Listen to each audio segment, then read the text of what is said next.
ఆంధ్ర తెలంగాణలో తక్కువ ఫీజులతో high quality results ఇస్తున్న ఏకైక సంస్థ తిరుమల్ ఐఏఎస్ ఇన్స్టిట్యూట్. రాయలసీమ ముద్దుబిడ్డ మా జగనన్న అంటూ తన గళంతో పాటను పాడి వైసీపీ శ్రేణుల్లో ఉత్సాహం నింపిన సింగర్ మంగ్లీ వైసీపీకి పాటలు పాడటమే కాదు జగనన్నకు మద్దతుగా ప్రచారం కూడా చేసింది. ఆమె పాడిన పాటలు జగన్ గెలుపుకు కూడా కారణమయ్యాయి.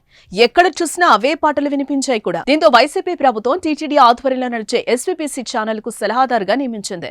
₹1,00,000 జీతాన్ని కూడా అందించింది. అయితే వైసీపీకి అనుకూలంగా మంగ్లీకి కేంద్ర మంత్రి రామ్మోహన్ నాయుడు తనతో పాటు తీసుకెళ్లి వీఐపీ దర్శనం చేయించడంతో టీడీపీలో చిచ్చురేపింది.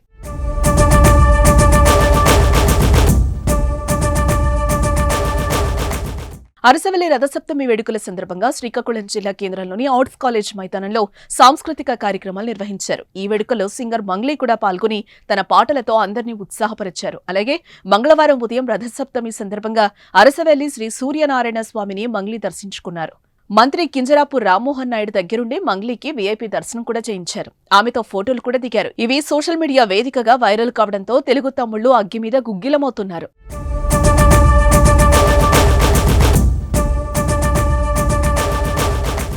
వైఎస్ జగన్ కు వీరాభిమాని, గత ఎన్నికల్లో వైసీపీకి ప్రచారం చేసిన మనిషి, నా నోటి వెంట చంద్రబాబు అనే పేరు పలకనని చెప్పిన మంగ్లీకి టీడీపీ ఎంపీ అయ్యుండి మీరెలా మర్యాదలు చేస్తారని రామ్మోహన్ నాయుడిని సోషల్ మీడియా వేదికగా నిలదీస్తున్నారు.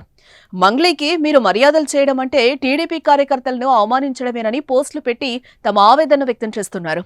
ఏ విషయంలో జోక్యం చేసుకోవాలని పార్టీ అధినాయకత్వాన్ని టీడీపీ క్యాడర్ కోరుతోంది. అయితే దీనిపై ఇంతవరకు అధిష్టానం గానీ రామ్మోహన్ నాయుడు గానీ స్పందించలేదు. మరి ఈ అంశం మరింత రచ్చరంబోలా కాకముందే కేంద్ర మంత్రి ఎలాంటి సమాధానం ఇస్తారో చూడాలి.